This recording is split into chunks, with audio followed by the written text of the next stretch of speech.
the program, it's Martha Mukira who is supposed to officially open this session, but she has sent a representative. I talked to her yesterday and she couldn't make it. But I call upon Mwangata, who is standing in for Martha Mukira, to officially open this workshop. Nakuru County is one of the very potential areas, especially on fish farming. And currently we are realizing a very high production, even compared from what we get from the inland. So we are moving on very well. When we have such kind of these forums, I think it is a very important opportunity for all of us, especially the farmers, because many of us, what we are trying is the market of fish. So let's socialize, let's interact, share ideas, so that we are able to have a very good networking. And by doing so, we'll be able to sell our fish very well. I can declare the workshop now in order. So that is in each region, we were to have fingerlings coming from one hatchery. So we were to get into contract with that. That was in 2011, October. And then negotiate feed and delivery by mid-November for stocking. Again, we had one centralized supplier of feed. That one is already done. Identify and verify the farmers for the demonstration farms. We went around to see farmers who had this number of ponds. Some farmers had only 4. Therefore, if they gave us the 4, they were left without. And some farmers had a lot of ponds. So we could take the farmers that we felt were really prepared for that or established. And then this was how the farmers were to prepare. And you see, they refill the pond, new and old water. New water is the fresh water, and old water is the reused. We believed that this is somebody who was in practice before. Therefore, he is not giving us a new pond, he is giving us a pond that he had been using. And then our stocking density was uniform, 3. Now, what is aquaculture extension? Basically, it is a transfer of information to producers. And when we talk of producers, we are not just talking of the farmers or the hatchery operators. We are talking even of the farm managers, who are not necessarily the owners of the operations. We are talking of value addition experts. We are talking of issues of marketing. So aquaculture extension is an education process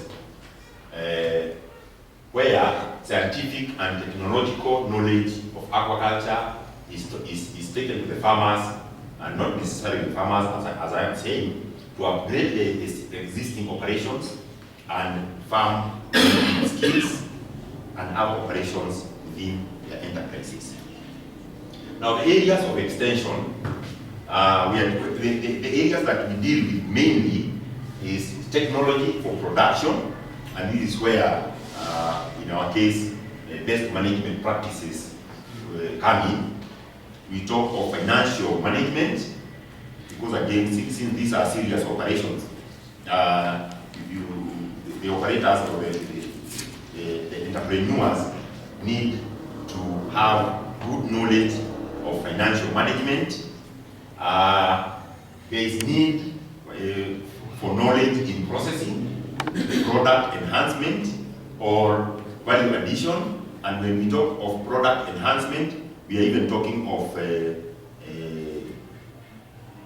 generating new products for the market, depending on what the markets require. Because traditionally, we just been selling, for example, fried fish, dried fish, gutted fish, and so on and so forth. But there are additional products that can come from our operations.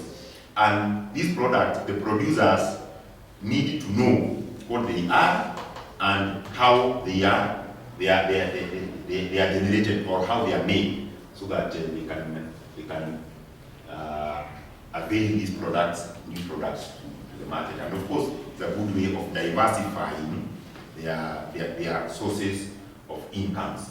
And of course, we need information on marketing, and this is one of the areas, and especially so bullet number 2, 3, and number 2, 3, and 4. These are areas that we tend some kind of neglect, or we do very good production, but again we fail to do proper mathematics, financial management, and sometimes we even fail to do proper marketing, such that either we are selling our product at bad prices, or we don't even know where to take our product once we have generated the product. So these are the areas where extension service is very, very crucial in as far as fish farming is concerned. Fish feeds, I know this is a big issue. Is it? And let me give you a consolation, it's not only in Kenya, all over the world. Fish feeds take over 50% of total operational cost. So it's not a unique thing, but we can do better than what we are doing, right? Want to know what was your source?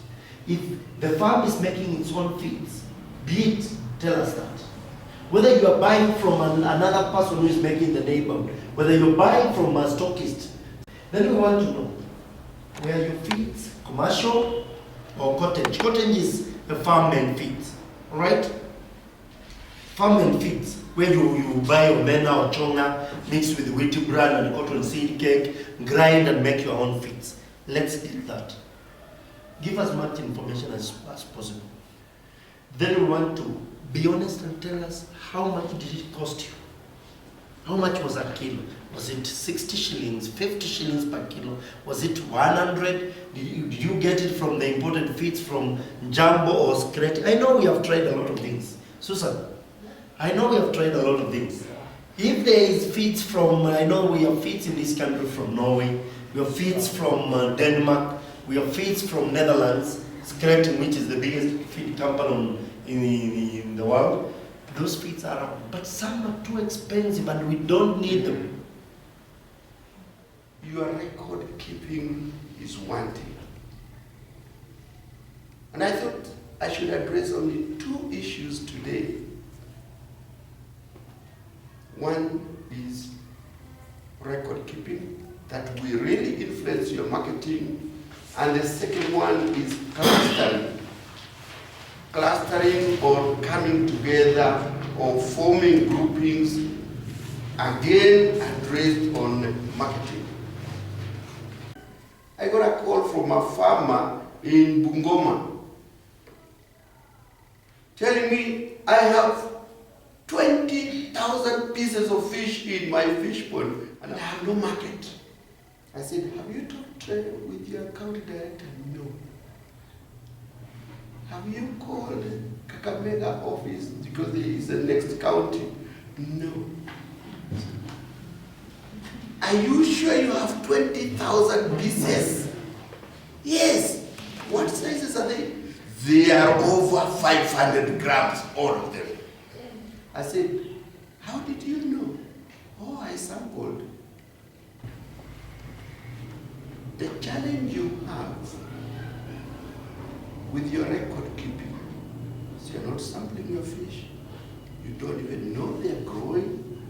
And there could be indicators to growth, and you can only know by sampling your fish if they're growing. If they're not growing, we know it too early. By the 3rd month, we should be able to tell from your sampling that your fish are not performing. Then we query ourselves early enough. Is it the quality of seed we gave you, whether it came from a government hatchery or a private hatchery? Or is it the type of feed that you are giving? And you have the experts here, Dr. Munguti just walked in here. You query yourself early enough. Because this is business. It's business. So please, I emphasize record keeping. Don't think you are disturbing fish by checking if they're growing. You need to keep records. I think I'm just emphasizing something that you people have talked about and talked again. So you need that. Two, most of you, the average amount of fish presently you can harvest in a year is not more than 500 kilograms. If anybody here has harvested more than half a ton of fish, raise your hand. 1, 2, 2 people. And even if you are 100, probably will end up with 4 people. That means 90-something% have not reached there. There's nothing wrong, except that the challenge with the market is some of the available markets now, whenever we walk in there, and I know Susan has tried that, they'll ask you, how much fish can you deliver per week? Now, the only thing that can save you in terms of marketing is by organizing yourself into clusters within your zone. If that cluster has a structure, you can tell Makoha stocked in January is harvesting in July. So and so Kimani stocked in February, his fish will be ready. And even within your cluster, you can assess if that progress is taking place. Then you can enter into a contract with somebody and tell them every month, be assured this cluster will be supplying you with 400 kilos of fish. But one farmer running around with 25 kilos of fish, another one with 50 kilos of fish, it's not going to work. And you know it doesn't work in tea or coffee or milk. There must be some organized system where farmers bring their product together. They do that with milk in Nyandarua, they do that with coffee, they do that with tea. Small-scale farmers, especially in tea production, are the ones that are supporting the industry. But there is an organized system. Yet even the product they deal with is not as perishable as the one we're dealing with.